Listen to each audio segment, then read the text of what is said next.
The idea of the American dream has been set up for the prosperity of men throughout the course of history, leaving out opportunities for the ambitious women of America. The 19th Amendment gave a voice to women who previously were negated from the equality awarded in the Constitution when pursuing the American dream. Women's rights activists such as Susan B. Anthony and Elizabeth Cady Stanton led the women's suffrage movement and brought attention to the inequality present in society, paving the way for a major change in what defined the roles of women. Ratified on August 19, 1920, the 19th Amendment to the U.S. Constitution gave women the right to elect the leaders of their country, exclusively male leaders. Women did not play a major role in government until 1922 when Rebecca Latimer Felton, a Georgia Democrat, became the first woman appointed to the Senate. However, the next day her seat on the Senate was replaced by a man. These events all contributed to the women's rights movement, which still continues today. What is your idea of the American dream? My personal idea of the American dream is just being able to enjoy life, having enough money to be able to do the things you want to do and enjoy your free time with the people that you love, and having a work-life balance, working hard and having enough time to be able to enjoy life too. When I was growing up, the idea of the American dream was that you finished high school, maybe went to college, maybe not, but more so that you got married, had your own home. That was the primary American dream, was to have my own home. And had children and maybe a good job or whatever, and that was considered the American dream, is if you were able to own your own home, have your own car, and then start your own family. My idea of the American dream is one where anybody from any race, ethnic background can pursue whatever dreams in life that they want to, whether it be education, starting a small business, without any barriers. The only barrier is their desire to achieve and work hard. Growing up, did you feel that you were limited to certain occupations because of your gender? No, not overtly. I mean, it was kind of an understood ideology that girls weren't as good as boys were at math. That was pretty strongly enforced when I was a child, and then it sort of became a truth in my life. I was never very good at math myself. I don't know if maybe if I had been encouraged more, maybe I would have pursued it harder and been good at it. There was definitely some stereotypes that influenced us to not even bother. When we were growing up in the 50s, 60s, 70s, there were certain jobs that weren't offered to women. They weren't even talked about. Firemen, policemen, there were so many male-oriented jobs that women, engineers, scientists, it was rarely offered to you to talk about when you were in your counselor's office. They wouldn't really talk about the jobs like that to girls, you know. Certain occupations because of my gender, no. I think those were values that were instilled in me growing up from when we were young. My father, I was the first to graduate college.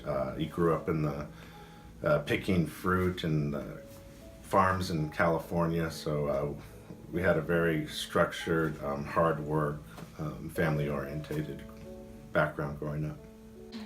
In the workplace, do you feel that there is a gender bias?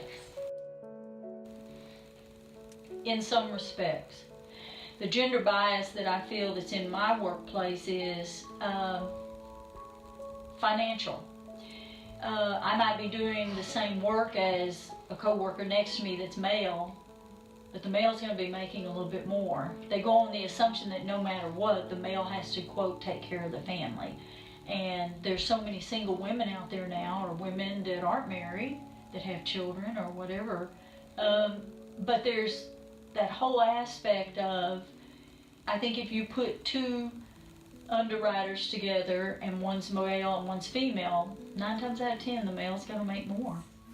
In my particular workplace, absolutely not. I'm in medical sales, and so the only criteria is results. We have male, female, people from all different backgrounds. If you are successful at what you do and can deliver on what the results are, you're paid very well. Do you believe that the American dream has been altered over time?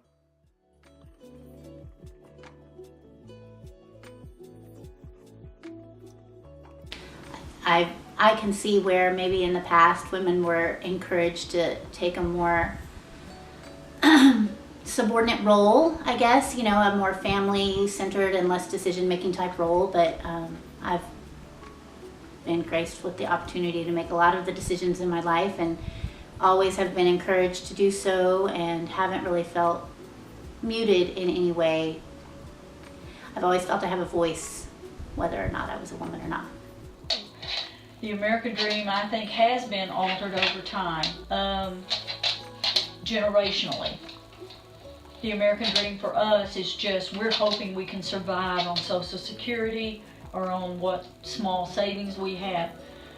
The American dream, I believe, for people of my children's age, maybe in their 40s, was, you know, they wanted to be able to have a great job and have a good house, have a family, but you know, be able to be financially stable.